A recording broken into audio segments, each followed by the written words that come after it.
টাকা পয়সা থাকলেই নাকি সম্মান এবং ভালোবাসা পাওয়া যায়। আসলেই কি কথাটি সত্য? কিছু ক্ষেত্রে কথাটি পুরোপুরিই মিথ্যা।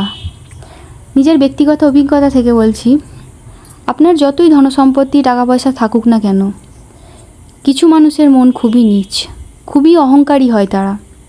আপনি কোনো কটু ব্যবহার না করলেও আপনার সাথে তারা আজীবন খারাপ আচরণ করে যাবে।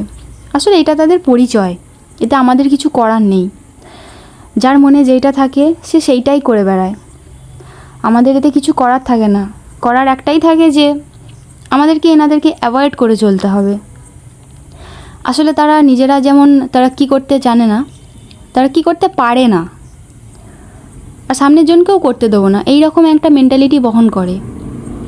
তো মানুষ নিজে না উঠতে পারলে সামনের জনকে উঠতে দেবো না, এই জিনিসটা যেটা যারা করে, আমার মতে তাদেরকে অ্যাভয়েড করে চলাটাই বেটার। লাইফে সাকসেস পাওয়ার জন্য এই সব মন্দ মানুষদেরকে অ্যাভয়েড করা 100% উচিত। তবে হ্যাঁ, ব্যতিক্রমও আছে সব কিছুর।